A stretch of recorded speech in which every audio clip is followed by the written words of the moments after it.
मेरे सामने वो चमकता हुआ विंडो था जिसमें मेरे लिए ढेर सारे ऑप्शंस थे। शुरू में मुझे लगा कि इसमें बस 20 ऑप्शंस होंगे, लेकिन थोड़ा और देखने पर मुझे एहसास हुआ कि ये लिस्ट तो और भी लंबी हो सकती है, शायद 40 तक भी जा सकती है। कुछ मिनटों तक सोचने के बाद लीसा ने मुझे दो रास्ते दिए, एक था स्पीयरमैन और दूसरा था फाइटर। आखिरकार मैं हमेशा से स्पीयर टेक्निक्स और फाइटिंग टेक्निक्स की प्रैक्टिस करता रहा था। हाँ, उस दौरान मार खाना भी मेरे लिए आम बात थी।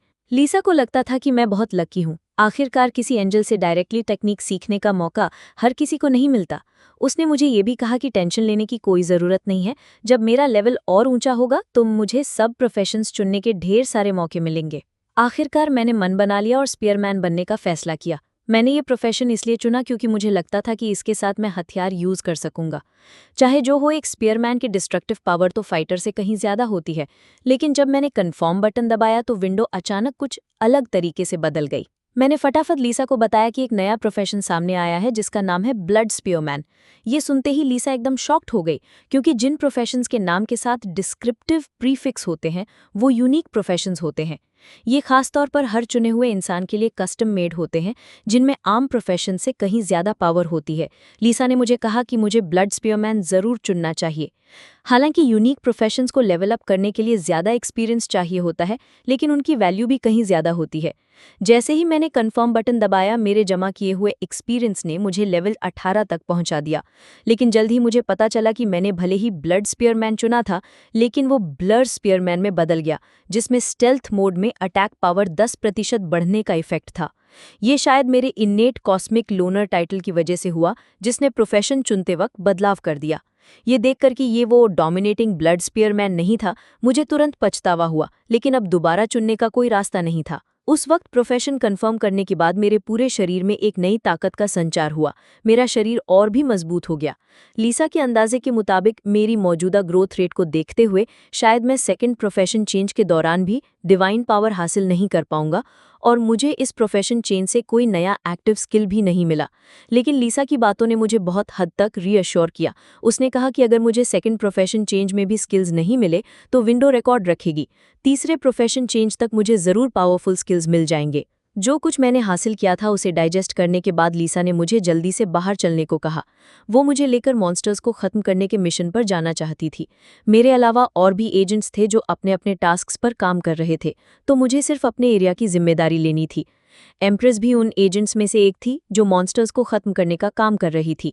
ये वो टास्क था जो हेवन ने हमें दिया था। अगर हमारा परफॉर्मेंस दूसरों से बेहतर रहा तो रिवॉर्ड्स भी उसी हिसाब से बढ़ जाएंगे। हम जल्द ही अपनी डेस्टिनेशन पर पहुंच गए। सामने एक विशाल भूरा भालू था। उसकी डरावनी ताकत को देखकर ज्यादातर लोग बस भागने की कोशिश कर रहे थे, लेकिन मैंने उत्साह से अपना स्पीयर उठाया। हालांकि इससे पहले कि मैं अटैक करूं, अचानक आसपास तेज आवाजें और वाइब्रेशंस होने लगे। मुझे लगा कि शायद आर्मी रॉकेट्स फायर कर रही है, लेकिन लीसा ने धीरे से सामने की ओर इशारा किया, क्योंकि वो वाइब्रेशंस उस भूरे भालू की वजह से हो रहे थे। वो आर्मी पर्सनल के साथ फाइट कर रहा था। आर्मी के अटैक्स उसके लिए बस खरोंच जैसे थे। पहले की न्यूज़ में भी बताया गया था कि गवर्नमेंट ने शहर को बचाने के लिए कई एबिलिटी यूजर्स को बुलाया था, लेकिन वो अभी तक नहीं आए थे। ये देखकर कि सैनिक शायद अब और नहीं टिक पाएंगे, मैंने तुरंत अपना मास्क पहन लिया। मुझे रुका हुआ देखकर लीसा ने जल्दी करने को कहा। मैं सही मौके का इंतजार कर रहा था। जब मेरी इनविजिबिलिटी स्किल एक्टिवेट हो जाती तो मेरे अटैक्स की पावर 10% बढ़ जाती, और क्योंकि मैं स्पीयर टेक्निक्स यूज कर रहा था, मुझे और 10% अटैक बोनस मिलता। इन दोनों बोनसेस के साथ मैं नेचुरली चाहता था कि बोनस मैक्सिमम हो जाए। जब भालू का ध्यान मुझ पर नहीं था तब तक मैं उसे सबसे घातक वार देना चाहता था। जब भूरे भालू ने मुझे नोटिस किया तब तक वो मेरे वार से बच नहीं सका। मैंने उसके सिर में जोर से स्पीयर घुसेड़ दिया। इस पावरफुल अटैक से भालू की मोटी खाल भी उसका बचाव नहीं कर सकी, लेकिन मुझे ये भी समझ आया कि इस मॉन्स्टर को सिर्फ एक वार से नहीं हराया जा सकता। आखिरकार लीसा के मुताबिक ये भालू पहले से ही सेकंड स्टेज का मॉन्स्टर था। उस वक्त मैंने गहरी सांस ली और पीछे खड़े सैनिकों और हंटर्स। मुझे चिंता थी, लेकिन मैंने इसे इग्नोर कर दिया। लोगों ने बताया था कि 10 साल की ट्रेनिंग के बावजूद बहुत कम लोग ही डिवाइन पावर को कंट्रोल कर पाते थे। खैर, मैंने अपने पेरेंट्स के साथ देर रात तक बात की और फिर अनमने मन से अपने कमरे में लौट आया। तभी मुझे पता चला कि जिस स्पीयर को मैंने 100 साल तक फॉर्ज किया था वो गायब नहीं हुआ था। मेरे दिमाग में बस एक ही नाम आया, रीता। ये तो गुड न्यूज़ थी। अब मुझे मॉन्स्टर से लड़ने के लिए नए वेपन्स ढूंढने की ज़रूरत नहीं पड़ेगी। मैंने स्टेटस विंडो खोला और देखा कि इस स्पीयर की अटैक पावर थी 800 पॉइंट्स। मुझे समझ नहीं आया कि ये हाई है या लो, तो मैंने ऑनलाइन सर्च शुरू कर दी, उन लोगों की इन्फॉर्मेशन ढूंढने जो अदर वर्ल्ड से लौटे थे। सबसे पहले मैंने लेवल्स के बारे में इन्फॉर्मेशन ऑर्गेनाइज की। लेवल 1 से 5 तक को ऑर्डिनरी ह्यूमन लेवल माना जाता था। अदर वर्ल्ड्स में सोल्जर्स को सिलेक्ट करने का स्टैंडर्ड यूजुअली लेवल 7 होता था और लेवल 10 से ऊपर वाले लोग स्वॉर्ड्समैन या आर्चर जैसे प्रोफेशंस हासिल कर सकते थे। लेवल 50 तक पहुंचने पर दूसरा प्रोफेशन चेंज का मौका मिलता था, जिसे एक्सपर्ट होने का सिंबल भी माना जाता था। लेवल 100 पर पहुंचने पर तीसरा प्रोफेशन चेंज पॉसिबल था, लेकिन तीसरे प्रोफेशन चेंज के बाद लेवलिंग की डिफ़िकल्टी एकदम हेलिश हो जाती थी। ऑनलाइन तो ऑलमोस्ट कोई भी फोर्थ प्रोफेशन चेंज वाले इंडिविजुअल्स के बारे में पोस्ट नहीं करता था। हालांकि कई स्पेक्यूलेशंस थे कि सिर्फ ड्रैगन्स या बहामुत जैसे हाई लेवल मॉन्स्टर्स ही फोर्थ प्रोफेशन चेंज के रेल्म तक पहुंच सकते थे। ये थी वो सारी इन्फॉर्मेशन जो मैं अभी तक कलेक्ट कर पाया था। मैंने डिसाइड किया कि कल स्कूल में और इन्वेस्टिगेट करूंगा। हालांकि वर्ल्ड ड्रामेटिकली चेंज हो चुका था, मेरी लाइफ में ज़्यादा चेंज नहीं आया था। थोड़ी देर की साइलेंस के बाद मैंने धीमे से रीता का नाम मर्मर्द किया। मुझे उसकी बहुत याद आ रही थी। अगली सेकंड एक आवाज़ आई, रीता तुम्हें ऐसा कहते सुनकर बहुत खुश होगी। और फिर मेरे सामने एक एंजल प्रकट हुई। उसका नाम था लीसा, एक एंजल जिसे गॉड ने भेजा था मुझे डिवाइन पावर कंट्रोल करना सिखाने के लिए, ताकि मेरे लॉस्ट 10 सालों की भरपाई हो सके। ऑफकोर्स ये भी रीता की वजह से हुआ था। उसने गॉड्स के सामने रो रो कर कहा था कि मैं अर्थ पर 1000 साल तक अकेला रहा और मैं ही एकमात्र इंसान था जो डिवाइन पावर यूज़ नहीं कर पाया। फेयरनेस के लिए रीता के रिक्वेस्ट पर गॉड ने लीसा को मेरी हेल्प के लिए भेजा, ताकि मैं जल्दी से डिवाइन पावर मास्टर कर सकूं। रीता को पर्सनली आने की परमिशन इसलिए नहीं मिली क्योंकि गॉड नहीं चाहते थे कि एंजल्स और ह्यूमंस बहुत क्लोज हों। मुझे ऑब्जर्व करने के बाद लीसा थोड़ा सरप्राइज थी। मैं वैसा नहीं था जैसा रीता ने रिपोर्ट किया था। मेरे स्ट्रॉन्ग बॉडी को देखकर उसे लगा कि शायद एंजल भेजने की ज़रूरत ही नहीं थी। अब लीसा को समझ आया कि रीता ने उसे डिसीव किया था। उसने नहीं सोचा था कि इनोसेंट सी दिखने वाली रीता इतने कनिंग तरीके यूज़ कर सकती थी। लेकिन सिंस उसने टास्क एक्सेप्ट कर लिया था, उसने कहा कि वो कमिंग डेज में मुझे डिवाइन पावर स्किलफुली मास्टर करने में हेल्प करेगी। वो एक हाई लेवल एंजल थी और सिर्फ मेरे साइड में रहने से वो मेरी अंदर की डिवाइन पावर को एक्टिवेट कर सकती थी और मेरी डिवाइन पावर कॉग्निशन और कंट्रोल एफिशिएंसी को 10 गुना इंक्रीज। मेरी ताकत इतनी थी कि स्कूल के सारे स्टूडेंट्स मिलकर भी मेरे सामने टिक नहीं सकते थे। ये एक शानदार मौका था इंटेलिजेंस इकट्ठा करने का। इस दौरान मुझे एक पावरफुल बीइंग के बारे में पता चला जिसे लोग एम्प्रेस कहते थे। ये हमारा स्कूल की एक फीमेल स्टूडेंट थी जिसने उस दूसरी दुनिया में कमाल का परफॉर्म किया था। मैंने ये भी सुना कि कुछ डंजन्स थे जिनमें लेवल रेस्ट्रिक्शंस थे, तो मैंने लीजा से इसके बारे में पूछा। उसने मुझे समझाया कि डंजन्स एक तरह का ट्रैप होते हैं और इन्हें सेट करने वाला कोई और नहीं बल्कि गॉड होता है। इनके अंदर तरह तरह के मॉन्स्टर्स होते हैं। गॉड कुछ बेट रखता है ताकि मॉन्स्टर्स डंजन्स में आए। एक बार जब डंजन्स मॉन्स्टर्स से भर जाते हैं, वो उनके एग्जिट्स को सील कर देता है और उन्हें अंदर फंसा देता है। लेकिन इंसान मॉन्स्टर्स से अलग होते हैं। अगर उनके पास सही क्वालिफिकेशंस हो तो वो फ्रीली अंदर बाहर आ जा सकते हैं। इस तरह गॉड्स इंसानों के लिए रिलेटिवली सेफ हंटिंग स्पेसेस बनाते हैं। लेकिन डंजन्स एक निश्चित समय के बाद नेचुरली गायब हो जाते हैं, तो अंदर के मॉन्स्टर्स को उससे पहले डील करना पड़ता है। हालांकि दुनिया में कुछ पावरफुल मॉन्स्टर्स भी थे। कुछ तो ट्रैप्स को डिस्ट्रॉय कर सकते थे और कुछ तो डंजन्स भी क्रिएट कर सकते थे कैमोफ्लाज के लिए। तो लीसा ने मुझे वार्न किया कि कभी भी लापरवाही न बरतूं। ग्रेट कैटास्ट्रोफी के शुरुआती स्टेज में मॉन्स्टर्स रिलेटिवली वीक थे, तो उसने सजेस्ट किया कि मैं अब मॉन्स्टर्स को हंट करके लेवल अप कर सकता हूँ। आखिरकार मेरा बॉडी तो खुद एक मॉन्स्टर जैसा था और मैं आसानी से लेवल 25 के आसपास के लो लेवल मॉन्स्टर्स को डिफीट कर सकता था। तभी लीजा को कुछ सेंस हुआ और उसने कहा कि मैं जल्द ही रियल कॉम्बैट में जा सकता हूँ। जैसे ही उसने बात खत्म की, क्लासरूम के बाहर से हंगामा सुनाई दिया। पता चला कि एक बड़ा ग्रुप ऑफ इंसेक्ट्स ने अटैक कर दिया था। ना सिर्फ उनका साइज बढ़ गया था, बल्कि उनके एक्सोस्केलेटन्स और फिजिकल स्ट्रक्चर्स भी पूरी तरह अलग थे। कई रेसिस्टेंस फाइटर्स के ग्रुप्स ने खुद को सैक्रिफाइस कर दिया और ये देखकर सारे स्टूडेंट्स डर के मारे भागने लगे, क्योंकि जब वो वापस ट्रांसपोर्ट हुए थे उनका डेटा रीसेट हो गया था और सब लेवल 1 हो गए थे। मैंने एक लकड़ी का डंडा तोड़ा और उसे अनगिनत बार तेजी से घुमाया। जब मैं रुका तो मेरे हाथ में एक सिंपल हथियार तैयार था। कुछ और हथियार बनाने के बाद मैं निकलने को तैयार हुआ। हालांकि मेरे पास इनविजिबिलिटी स्किल थी, लेकिन फाइटिंग के दौरान लोग मुझे नोटिस कर सकते थे। तो मैंने लीजा से पूछा कि क्या कोई तरीका है मेरी आइडेंटिटी छिपाने का। उसने मुझे एक मास्क दिया। फिर मैं 18वीं मंजिल से कूदा और एक जायंट मैंटिस को एक ही किक में मार डाला। सिस्टम ने प्रॉम्प्ट किया, लेवल 13 जायंट मैंटिस को मार डाला, 800 एक्सपीरियंस पॉइंट्स गेन किए, लेवल 3 तक लेवल अप हुआ, सभी एट्रीब्यूट्स इंप्रूव हुए। अपने बॉडी में बदलाव महसूस करके मुझे समझ आया कि लेवल अप का मतलब यही होता है। भले ही मेरी मैजिक पावर में सिर्फ थोड़ा सा ग्रोथ हुआ था, फिर भी मैं बहुत खुश था। तभी मेरे पीछे कई जायंट इंसेक्ट्स अपीयर हुए। मैंने धीरे से अपने हाथ में लकड़ी का स्पीयर पकड़ा। अगले ही सेकंड मैंने उसे जोर से फेंका। एक जायंट एंट मॉन्स्टर तुरंत उस पावरफुल फोर्स से चकनाचूर हो गया। फिर मैंने दूसरा हथियार निकाला और उस एंट को 2 टुकड़ों में काट डाला। अचानक कई बड़े बड़े मॉस्किटोज अपीयर हुए।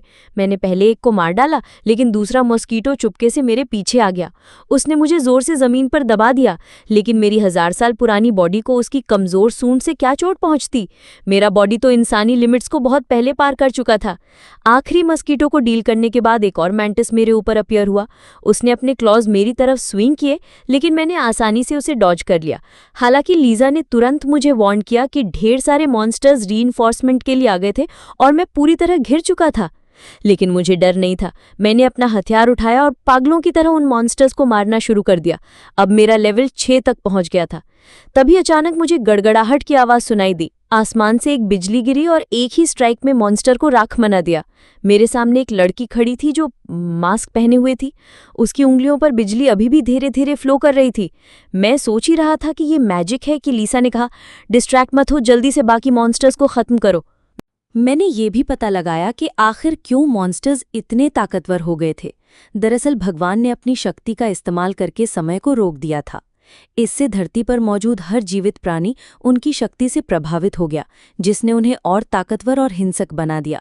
अगला टास्क लिसा मेरे लिए लेकर आई, एक डिस्ट्रैक्शन ट्रैप बनाने का। ये ट्रैप ऑटोमेटिकली मॉन्स्टर्स को अपनी ओर खींचता, फिर उन्हें एक डंगियन की तरह कैद करके सबको नेस्तनाबूद कर देता। और यही था धरती की इस मुसीबत से निकलने का एकमात्र रास्ता। बेशक जितना मुश्किल टास्क, उतना ही शानदार रिवॉर्ड। मॉन्स्टर्स चौथे दिन इंसानों को पूरी तरह घेर लेते और अगर उन्हें नहीं रोका गया तो वो और भी बेकाबू हो जाते। लेकिन लिसा को जैसे पहले से ही मेरा फैसला पता था। उसने तुरंत एक भरा हुआ थैला निकाला, जिसमें थे ना सिर्फ शुतुरमुर्ग के अंडे जितने बड़े जादुई पत्थर, बल्कि स्वर्ग से आए 3 खास मेटल मटेरियल्स भी। और जो मुझे सबसे ज्यादा एक्साइटेड कर गया, वो था स्वर्ग का सबसे बेस्ट टूल्स का सेट। आखिर में एक कॉम्प्लेक्स क्राफ्टिंग ब्लूप्रिंट भी था। इन हाई लेवल आइटम्स ने मेरे अंदर की फॉर्जिंग की आग को तुरंत भड़का दिया। इसी दौरान मैंने लिसा से कहा कि मेरा रिवॉर्ड पहले से तैयार रखे। ये सुनकर लिसा ने हल्की सी स्माइल दी और बोली, ये रिवॉर्ड तुम्हें डेफिनेटली सरप्राइज कर देगा। ये सुनते ही मैंने तुरंत अपनी फॉर्जिंग ड्रेस पहन ली। अब बस बैठो और मेरी परफॉर्मेंस देखो। फिर मैंने सबसे बड़ा जादुई पत्थर निकाला और उसे अनंत आग में डाल दिया। जब आग ने उस पत्थर को पूरी तरह पिघला दिया तो मैंने अपना हथौड़ा निकाला और उस पर 82 बार वार किया। तब जाकर मैंने एक छोटा सा क्यूब बनाया। लिसा मेरी फॉर्जिंग टेक्निक को देखकर हैरान रह गई।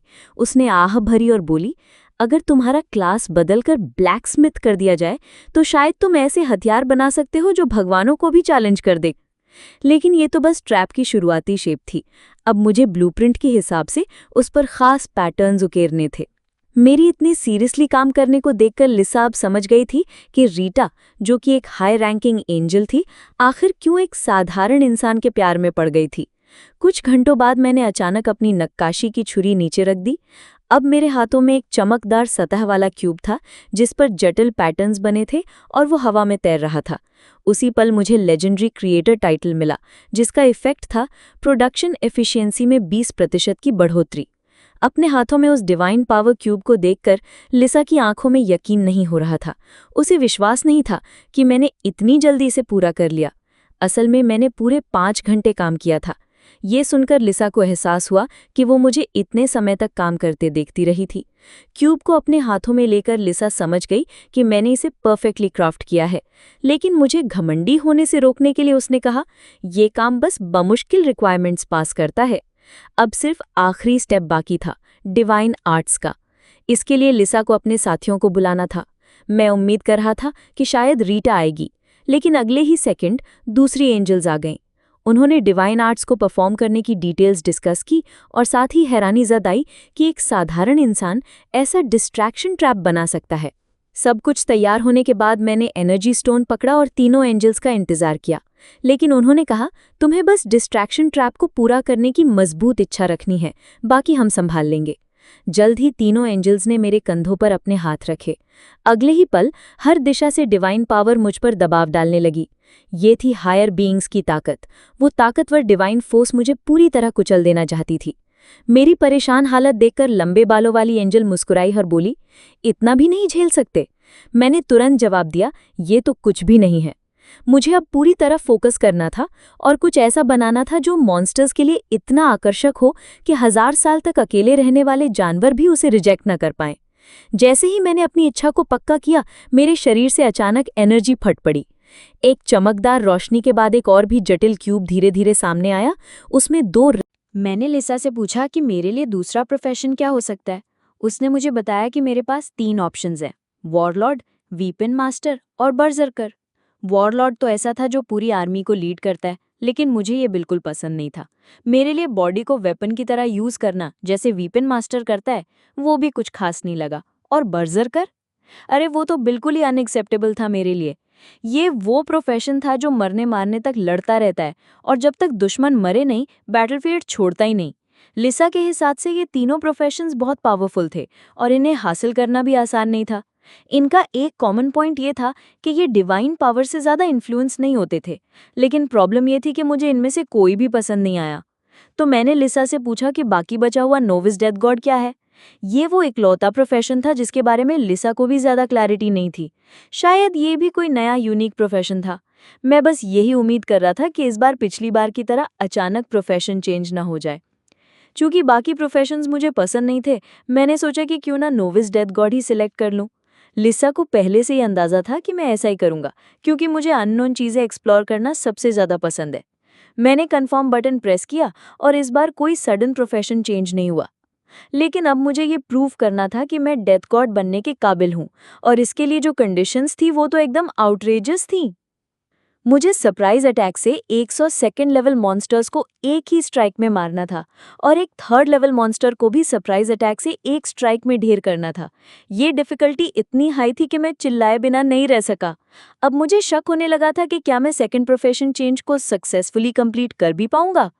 थोड़ा सोचने के बाद मुझे लगा कि इस डंगियन में शायद ये पूरी तरह इम्पॉसिबल भी नहीं है। लिसा को वंडर हो रहा था कि मेरे पास कोई स्पेशल मेथड है क्या। मैंने उसे बताया कि मुझे अपने रेस्ट स्किल्स की एवोल्यूशन को पोस्टपोन करना होगा। मेरा प्लान था कि मैं मैजिक स्टोन्स और डिवाइन पावर टेक्निक्स यूज करके अपने वेपन्स को और स्ट्रॉन्ग करूं।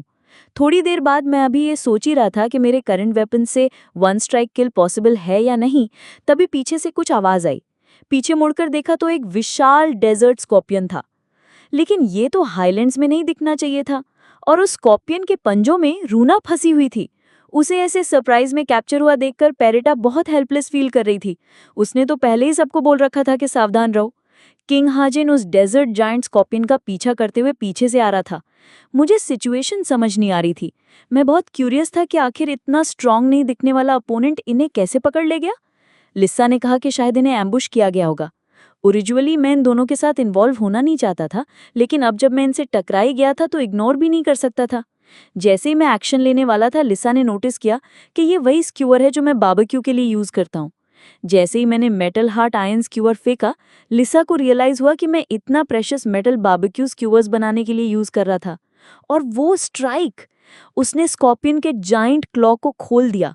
फिर मैं तेजी से आगे बढ़ा और रूना को पकड़ लिया, लेकिन अगले ही सेकंड मैंने उसे बिना हेजिटेशन के बाहर फेंक दिया। किंग हाजिन, जो अभी तक रिएक्ट नहीं कर पाया था, तुरंत नीचे गिर पड़ा। मैंने अपने बैकपैक से एक और आयरन स्क्यूअर निकाला और तेजी से जायंट स्कॉर्पियन की तरफ चार्ज किया। जब मैं पास पहुंचा, मैंने पूरी ताकत से वो आयरन स्क्यूअर फेंका। डेजर्ट जायंट स्कॉर्पियन उस सडन पावरफुल फोर्स से बिना किसी रेजिस्टेंस की सीधे पियर्स हो गया। मैं इसे इंस्टेंटली किल कर पाया क्योंकि मुझे क्रिटिकल हिट मिला था। मेरा क्रिटिकल हिट स्किल लेवल 9 तक पहुंच चुका था। विंडो प्रॉम्प्ट सुनकर मुझे रियलाइज हुआ कि स्कॉर्पियन का लेवल इतना हाई था। लिसा ने बताया कि इसका मेन अटैक मेथड पॉइजन था, इसलिए बाकी चीजों में ये रिलेटिवली वीक था। ट्रोल मीट खाकर थक चुका था मैं, तो स्कॉर्पियन की लाश देखकर मैं बारबेक्यू जायंट स्कॉर्पियन के बारे में सोचने लगा। उधर रूना तो ठीक थी, लेकिन किंग हाजन बेहोश हो चुका था। जब रूना ने पीछे मुड़कर देखा तो उसे पता चला कि उसे किसने बचाया। लेकिन जब उसने मुझे सिटी का डार्क नाइट कहा, तो मैं इस न्यू टाइटल पर थोड़ा स्लो रिएक्ट कर पाया। रूना ने मुझे ऑनलाइन मेरे बारे में पोस्ट्स दिखाए। अब किंग हाजिन भी जाग चुका था और वो दोनों मेरे बारे में रूमर्स की बातें कर रहे थे। लिसा को ये सुनकर तुरंत गुस्सा आ गया, जिससे मुझे क्यूरियस हुआ कि क्या उसने ऑनलाइन कुछ देख लिया था। थोड़ी देर उनकी बातें सुनने के बाद मैंने ध्यान नहीं दिया और स्कॉर्पियन को प्रोसेस करने के लिए मुड़ गया। पूरा प्रोसेस देखकर वो दोनों मेरे बुचरिंग स्किल से इंप्रेस हुए बिना नहीं रह सके। शाम तक कैंप में पॉट में चटपटा सा ऑयली रोस्टेड मीट। पेरिटा को कुछ आश्चर्य हुआ, क्योंकि ये पहली बार था जब उसने लीसा को किसी निचले स्तर के अस्तित्व के प्रति परवाह करते देखा था। क्या ये स्नेह की वजह से हो सकता है? उसकी साथी की बातों ने तुरंत लीसा को शर्मिंदा और गुस्सा कर दिया। फिर लीसा ने जल्दी से वहां से निकलने की जिद की। जाने से पहले पेरिटा ने मुझे रूना की देखभाल करने के लिए कहना नहीं भूले। उनके जाने के बाद लीसा ने पूछा कि क्या मैं उसे और जानना चाहता हूं, लेकिन एक सामाजिक चिंता से ग्रस्त व्यक्ति के रूप में मेरे लिए दूसरों से स्वतंत्र पहल पर बात करना मुश्किल था। इसके बाद लीसा मुझे वो स्किल देने वाली थी जो उसने पहले वादा किया था। ये एक ऐसी स्किल थी जिसे इस्तेमाल करने के लिए डिवाइन पावर की ज़रूरत नहीं थी, और इसका नाम था मॉन्स्टर स्ट्रेंथ।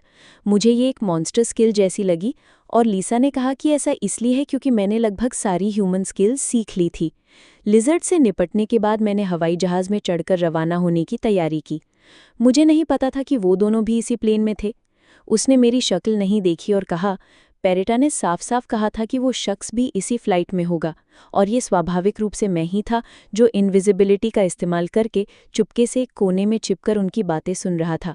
पता नहीं क्यों, लेकिन उनसे मिलते ही मुझे एक अजीब सा डरावना एहसास हुआ। एनसीटी पहुंचने के बाद मैंने जल्दी से उस डंजन को ढूंढ लिया जहां ट्रोल्स थे और अंदर जाने की तैयारी करने लगा। लेकिन मेरे सामने वाला डंजन कुछ तो गड़बड़ लग रहा था। आने से पहले लीसा ने सुना था कि ये सिर्फ एक साधारण ट्रोल डंजन है, लेकिन उसकी जांच के बाद लीसा को जल्दी समझ आ गया कि क्या हुआ था। पता चला कि ये दो डंजनों का एक बहुत ही रेयर मर्जर था। यही वजह थी कि इसका एंट्रेंस इतना बड़ा हो गया था। उसने मुझे बहुत सावधान रहने की हिदायत दी, क्योंकि इस डंजन में ट्रोल्स के अलावा और भी मॉन्स्टर्स हो सकते थे। लीसा की बात सुनकर मैं अभी भी कुछ कंफ्यूज्ड था, तो उसने साफ साफ कहा कि आगे वाले डंजन में 2 बॉस हैं जिनसे निपटना होगा। अंदर घुसने के बाद ये डंजन एक रेयर हाईलैंड एरिया निकला, और जल्द ही मुझे एक ट्रोल दिखा। हालांकि ये वैसा नहीं था जैसा मैंने सोचा था, लेकिन तुरंत बाद मेरे सामने वाला ट्रोल जम्हाई लेने लगा। अगले ही सेकंड में वो सीधा सो गया। ये देखकर मैं शॉक्ड हो गया। ट्रोल को गिरने से लेकर सोने तक सिर्फ 3 सेकंड लगे। लीसा ने कहा, ज्यादातर ट्रोल्स के पास रेस्टिंग स्किल्स होती हैं, इसलिए वो रेस्ट स्किल एवोल्यूशन के लिए ज़रूरी मटेरियल्स बन जाते हैं। मुझे तो इस तरह के बेवकूफ़ मॉन्स्टर्स बहुत पसंद है। धीरे धीरे पास जाकर मैंने डिसाइसिवली उस ट्रोल की लाइफ ख़त्म कर दी। ज़रूरी एवोल्यूशन मटेरियल्स इकट्ठे करने के बाद मैं हेल्प नहीं कर सका और सोचने लगा कि ये कितना आसान था। और लीसा ने कहा कि ये इसलिए है क्योंकि मैं बहुत स्ट्रांग हो गया हूँ। अब मुझे एवोल्यूशन पूरा करने के लिए 500 और ट्रोल्स की ज़रूरत थी, तो मैं खुशी खुशी हंटिंग जर्नी पर निकल पड़ा। लेकिन तभी डंजन के एंट्रेंस पर कुछ और लोग आ गए। नए लोग थे र्यूना और किंग हाजिन, और उनके साथ एंजल पेरिडा भी थी। किंग हाजिन की बातों से मुझे पता चला कि वे लोग शायद स्कॉर्पियन पॉइजन की तलाश में थे, जबकि र्यूना बहुत एक्साइटेड लग रही थी। पेरिटा ने दोनों को इस डंजन में सावधान रहने की रिमाइंडर दी, लेकिन उनके अंदर जाने के बाद डंजन का एंट्रेंस चुपके से लाल हो गया। समय कुछ दिनों बाद रात के वक्त फ्लैश कर गया। इस वक्त मैं कैंप में ट्रोल का मीट भून रहा था। क्योंकि मेरे पास पहले से पॉइजन रेजिस्टेंस स्किल थी, अब मैं मॉन्स्टर मीट को खाने के लिए इस्तेमाल कर सकता था। लीसा मेरे इस अप्रोच से हेल्पलेस थी, क्योंकि मॉन्स्टर मीट अपने आप में पॉइजन होता है, लेकिन मुझे इसका टेस्ट सचमुच बहुत पसंद था। अनफॉर्चुनेटली लीसा ने ट्रोल बारबेक्यू खाने से मना कर दिया। एक स्क्यूअर रोस्टेड मीट खाने के बाद मेरी पॉइजन रेजिस्टेंस स्किल भी लेवल अप हो गई। लीसा ने कहा कि इससे ये भी पता चलता है कि मैं जो खा रहा हूँ वो हाईली टॉक्सिक है, लेकिन मैंने बड़े एपेटाइट के साथ मीट खाना कंटिन्यू किया, बिल्कुल परवाह नहीं की। थोड़ी देर बाद मैं फाइनली फुल हो गया। खाना डिलिशियस था क्योंकि मेरे पास कुकिंग स्किल्स थी, और मॉन्स्टर्स का इस्तेमाल करके कुकिंग करने से कुकिंग स्किल्स और तेज़ी से इम्प्रूव होती थी। रेस्ट करते वक्त मैंने लीसा से पूछा कि आज 5वां दिन हो गया है, लेकिन ट्रोल्स के अलावा मुझे कोई और मॉन्स्टर्स नहीं दिखे, और यहाँ आग जलाकर कुकिंग करने के बावजूद कोई मॉन्स्टर नहीं आया। लीसा को एक गेस था, क्योंकि जब से मैंने प्रोफेशन बदलकर ब्लर स्पीयरमैन बन लिया था, मेरी इनविजिबिलिटी स्किल भी एनहांस हो गई थी। शायद आग की रोशनी और स्मेल भी छुप गए थे, इसलिए मॉन्स्टर्स मुझे ढूंढ नहीं पाए। इसके बाद के समय में मैंने डंजन में यूजुअली की तरह ट्रोल्स को ढूंढकर मारना कंटिन्यू किया।